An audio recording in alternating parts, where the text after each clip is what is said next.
찬미 예수님, 반갑습니다.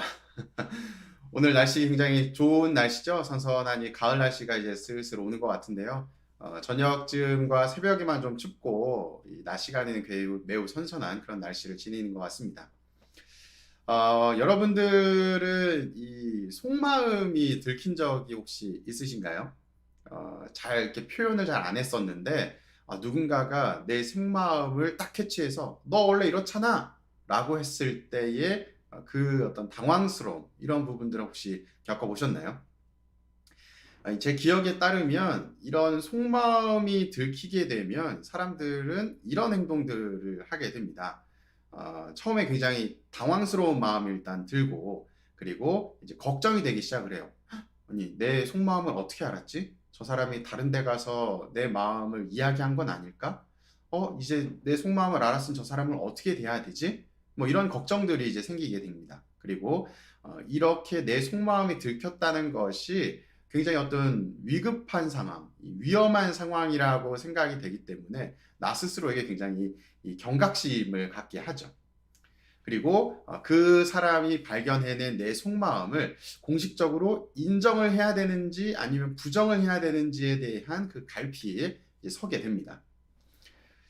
저 같은 경우에는 이 초등학교 때 이런 경우가 있었어요. 뭐 저를 아시는 분들은 아시겠지만 제가 이 초등학교 때에는 굉장히 숫기가 없고 또 부끄러움을 굉장히 많이 탔습니다. 그래서 사람들에게 제가 드러나는 것 자체를 굉장히 조심스러워하고 싫어했어요. 그리고 또 나아가서 이 같은 반의 친구들과 어울리는 것도 굉장히 소수의 친구들과 어울렸었는데, 심지어는 여자 친구들과 어울리는 경우는 뭐 거의 없었다. 마치 다른 세계에 사는 사람처럼 대했었던 모습이 저의 과거의 모습이었습니다. 근데 이제 초등학교 때도 이제 사춘기도 오고 조금씩 학년이 올라가면 올라갈수록 저도 제가 좋아하는 여학생이 생겼겠죠. 그리고 뭐 여러분들도 다 아시겠지만 제가 또 한인물 하기 때문에 어, 저를 좋아하는 여학생들도 생기게 됩니다. 그러면서 이렇게 여학생들과 교류가 조금씩 조금씩 일어나게 됐는데, 이건 잘못된 거예요. 미리 말씀을 드리고 시작을 하도록 하겠습니다. 우리가 그런 말이 있잖아요. 이 남학생들이 여학생들을 괴롭히는 경우들이 있어요. 그리고 그 괴롭히는 모습을 보면 어른들은 그런 이야기를 하죠. 아예 제 남자애 제가 여자애 너 되게 좋아해서 이렇게 장난을 치는 거야. 라고 이야기를 하는데 이게 굉장히 좀 좋지 않은 의미입니다. 왜냐하면 좀 그러면 좋아하면 괴롭혀도 된다는 건가? 라는 식으로 이제 이 사고의 흐름이 흘러가기 때문에 교육적인 차원에서는 좋지 않지만 어찌됐든 저도 그때 당시에 제가 좋아했었던 여학생에게 저도 알게 모르게 이렇게 자꾸 장난을 쳤던 것 같아요. 그리고 그 장난이 지속적으로 이어지니까 이 장난을 당하던 그 여학생이 저한테 이제 뭐라 그랬을까요? 야, 너 나 좋아하냐? 나 왜 이렇게 괴롭히는 거야? 라고 이제 반에서 이야기를 한 거예요. 근데 뭐 어떤 이런 전조 증상도 없이 갑작스럽게 그런 이야기를 탁 던졌고 그 이야기를 들은 저는 어땠을까요? 굉장히 당황스러웠습니다. 어? 얘가 내가 좋아하는 감정을 어떻게 알았지? 라는 것과 더불어서 그 이야기가 꽤나 목소리가 컸었던지 이 반 전체의 아이들이 이런 거 있죠. 오, 이런 분위기로 이제 흘러가게 된 거예요. 그러니 저의 입장에서는 그 숫기 없고 부끄러움 많은 저는 공개적으로 제 마음이 들켰다라는 상황이 굉장히 당황스럽고 또 수치스럽고 피하고 싶고 거부하고 싶은 이런 다양한 부정적인 감정들이 일어나게 되었습니다. 그래서 그때 저는 이제 선택을 했어야 되는 상황에 놓여지게 된 것이죠. 이걸 어떻게 하지? 인정을 해야 되나? 아니면 부정을 해야 되나? 저는 어땠을까요? 저는 부정했습니다. 굉장히 좀 싫은 소리를 하고 그 여자아이에게 정확히 기억은 나지 않지만 어떤 상처되는 이야기들도 했을지도 몰라요. 그러면서 나 너 좋아하지 않는다라는 식으로 이 방어 기제가 발동하게 됩니다. 그 상황을 이제 부정하면서 멀어지게 되는, 인정하지 않으려고 하는 모습을 보여주게 된 것이죠. 이처럼 이 속마음이 들키게 되면 사람은 굉장히 당황스러워하고 그 상황을 벗어나려고 합니다. 내가 의도하는 것이 아니라 자연스럽게 일어나는 방어 기제, 과정인 것이죠. 오늘 복음을 살펴보면 이 바리사이과 율법학자들도 그러했던 것 같아요. 왜냐하면 이 바리사이들도 율법학자들도 이런 생각을 가지고 있었대요. 과거의 예언자들이 내 눈앞에 있다면 그들을 바로 알아보았을 텐데 라고 하면서 나는 예전에 그 바리사이와 율법학자들과는 좀 다르지. 그 사람들은 조금 뭐 나보다 부족하고 잘 모자랐으니까 좀 모자랐으니까 예언자를 못 알아봤던 거지. 아니 내 눈앞에 예언자 있으면 그렇게 티가 나는데 바로 알아볼 수 있지. 이런 어떤 자신감을 가지고 있었던 것 같아요. 그런데 거기에 관해서 예수님이 이런 이야기를 하시는 겁니다. 너희 조상들이 죽인 예언자들의 무덤을 너희가 만들고 있기 때문이다 라고 이야기하시면서 너나 걔나 똑같아 라는 이야기를 하는 겁니다. 그랬더니 이 바리사이와 율법학자들은 기분이 어땠을까요? 매우 나빴을 거예요. 왜냐하면 겉으로는 그렇게 티가 나는데 봐봐 율법서 이런 예언들이 있는데 그 예언들을 저들이 보였잖아, 말을 했잖아. 그럼 당연히 그들이 예언자지 라고 겉으로는 이야기했지만 속으로는 나도 진짜 알아볼 수 있을까? 라고 하는 어떤 그런 불안한 심리 속에 있었던 겁니다. 그 모습을 예수님께서 콕 집어서 이제 이야기를 하신 거예요.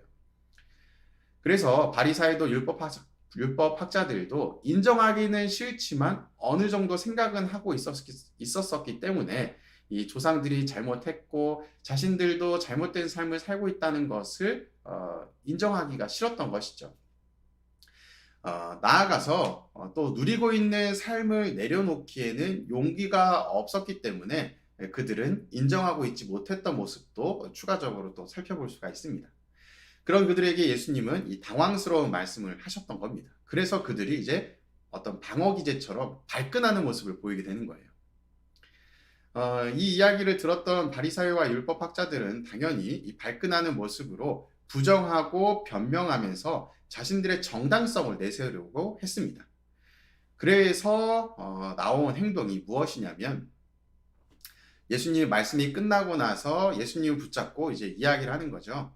나는 예전과 다릅니다. 하면서 당신이 했던 말 이거 뭐 잘못됐습니다 하면서 예수님에게 이제 질문을 퍼붓기 시작한 거죠. 질문을 퍼부면서 어떤 것을 찾으려고 하느냐? 나의 정당성을 찾으려고 했던 겁니다. 당신의 말에 흠집이 있어요. 잘못된 부분이 있어요. 부정합니다. 난 아닙니다. 라는 것을 내세우려고 했던 것이죠. 누구나 이 실수를 합니다. 계획된 대로 돌아간다면 준비를 하고 대응할 수 있지만 준비되지 않은 상황에 마주했을 때는 당황스럽고 대처에 미흡하기 마련입니다. 그렇다고 해서 그 상황에서 아무 말이나 뱉으라는 것이 아닙니다. 그런 상황이 일어나지 않도록 해야 되는 것이죠. 방법이 있다면 무엇일까요? 속마음이 들켰다는 것이 중요한 요소이겠죠. 내 속마음이 들켰기 때문에 이런 상황들이 드러났던 겁니다. 결국은 숨기는 것이 아니라 드러내는 것이 중요하다는 것입니다. 앞서서 나왔던 복음 내용들에 보면 이런 표현들이 있죠. 겉과 속이 같은 사람으로 살아간다면 속마음이 들켜서 당황스러운 상황을 마주하지 않을 겁니다. 물론 사회생활을 하고 또 인간관계 안에서 이 겉과 속이 같아지는 것은 불가능할 겁니다. 인간관계를 맺으면서 100% 진실된 삶을 살기란 어렵기 때문이죠. 그러니 우리가 진실하게 대할 수 있는 분에게 솔직히 밝히는 과정이 필요한 겁니다. 예수님께 나의 진실된 속마음을 밝히는 과정을 통해서 세상 속에서 살아가는 나의 태도와 마음가짐이 달라질 수 있기 때문입니다. 며칠 전부터 쭉 이어져 오는 이 바리사이와의 식사 이 이야기가 이제 끝이 납니다. 핵심은 결국 이것이죠. 겉과 속이 같아야 한다. 속에 있는 것으로 자선을 베풀 수 있어야 한다는 것입니다. 속은 보여야만 드러납니다. 보이지 않으면 무엇을 채워야 될지 얼마나 채울 수 있는지도 모르기 때문입니다. 때문에 우리의 이 속에 자리한 나의 내면에 자리한 마음을 예수 그리스도에게 보이면서 이것이 자연스러운 나의 모습과 일치된 모습으로 나아갈 수 있도록 그리고 결국에는 이러한 모습이 내 삶 안에서도 나의 사회생활, 또 나의 인간관계 안에서도 좋은 모습으로 드러날 수 있도록 노력해야 되는 것이 우리의 모습이 아닐까 생각해 봅니다. 그래서 우리도 이 시대의 바리사이이며 율법학자의 모습으로 살아가고 있는 것이죠. 이런 모습을 조금 벗어나기 위해서는 어떻게 해야 된다? 계속 거듭 말씀드리는 것처럼 겉과 속이 같아질 수 있는 과정을, 같아질 수 있는 노력을 해야 되겠다라는 말씀을 드리면서 오늘 강론 마무리하도록 하겠습니다. 사랑합니다.